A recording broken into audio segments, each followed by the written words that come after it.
भारत आणि पाकिस्तानमध्ये शस्त्रसंधी झाली आहे। मागील 3 दिवसांपासून भारत पाकिस्तानमध्ये युद्धजन्य परिस्थिती निर्माण झाली होती। पाकचे नापाक कट भारताने उधळून लावले होते। तसंच भारताने केलेल्या हल्ल्यामध्ये पाकिस्तानचं मोठं नुकसान झालं होतं। दरम्यान आता शस्त्रसंधी झाल्याने दोन्ही देशांमधला तणाव निवळला।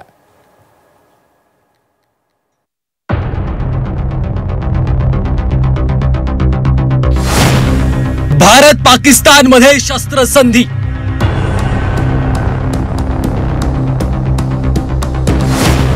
युद्धविरामावर दोन्ही देशात एकमत।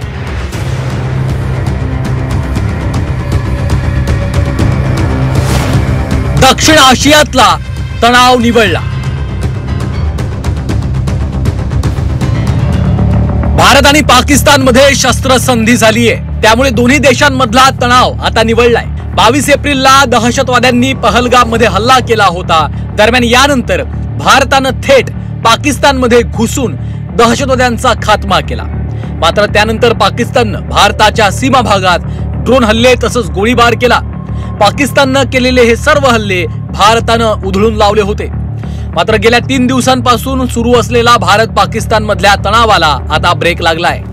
Director General of Military Operations of Pakistan called the Director General of Military Operations of India at 15:35 hours earlier this afternoon. It was agreed between them that both sides would stop all firing and military action on land and in the air and sea with effect from 1700 hours Indian Standard Time today. Instructions have been given on both sides to give effect to this understanding. The Directors General of Military Operations will talk again on the 12th of May at 1200 hours. Bharat आणि पाकिस्तान मध्ये झालेल्या शस्त्रसंधीनंतर अमेरिकेचे राष्ट्राध्यक्ष Donald Trump आणि परराष्ट्र मंत्री Marco Rubio यांनी दोन्ही देशांचे आभार मानले। दीर्घकाळ चाललेल्या चर्चेनंतर पाकिस्तान भारत हे 2 देश शस्त्रसंधीसाठी तयार झाले। दोन्ही देशांनी दाखवलेल्या समयसूचकता आणि तत्परतेबाबत दोन्ही देशांचेही अभिनंदन, असं ट्रम्प यांनी म्हटलंय। दोन्ही देशांच्या पंतप्रधानांसोबत चर्चा केल्यानंतर युद्ध रोखण्यास यश आलं। गेल्या 48 तासात भारत पाकिस्तानच्या नेत्यांशी चर्चा केली। मोदी आणि शहबाज शरीफ यांनी शांततेचा मार्ग निवडल्याबद्दल आभार, असं मार्को रुबियो यांनी म्हटलेलं आहे। डोनाल्ड ट्रम्प यांनी केलेल्या ट्विट नंतर पाकिस्तानचे परराष्ट्र मंत्री इशाक दार यांनी देखील ट्विट केलं।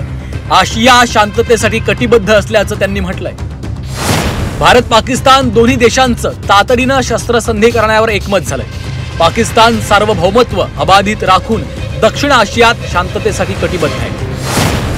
भारत आणि पाकिस्तानात शस्त्रसंधी झाली ही चांगली गोष्ट आहे, मात्र पाकिस्ताननं पुन्हा त्यांच्या कुरापती सुरू करू नयेत, असं मत काँग्रेसचे नेते कपिल सिब्बल यांनी व्यक्त केलंय। सीजफायर होना चाहिए था, क्योंकि जो आम आदमी है, मासूम लोग हैं, वही बेचारे मारे जाते हैं। लेकिन पाकिस्तान को ये सोचना चाहिए कि इसकी वजह क्या, ये लड़ाई की वजह क्या थी।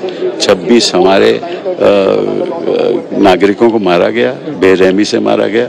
जब तक पाकिस्तान ये काम बंद नहीं करेगा तब तक ये तनाव रहेगा।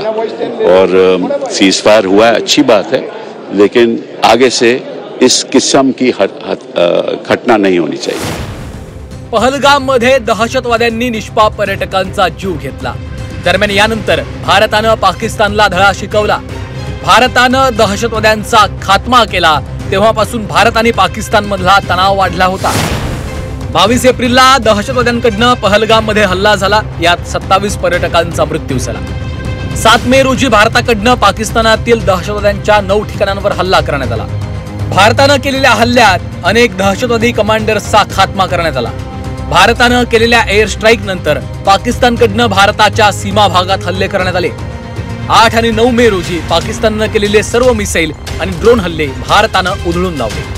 त्यानंतर आज दोन्ही देशांमध्ये एकमत झालं आणि शस्त्रसंधीचा निर्णय झाला। पाकिस्तानच्या कुरापतीनंतर तसंच दहशतवाद्यांना पाठिंबा दिल्यामुळे भारतानं पाकला मोठा धडा शिकवला। त्यामुळे दोन्ही देशांमधील तणाव चांगलाच वाढला आणि युद्धजन्य परिस्थिती निर्माण झाली। मात्र दोन्ही देशांमध्ये झालेल्या चर्चेनंतर शस्त्रसंधी झाली आणि दोन्ही देशांमधला तणाव निवळलाय। ब्युरो रिपोर्ट, झी 24 तास।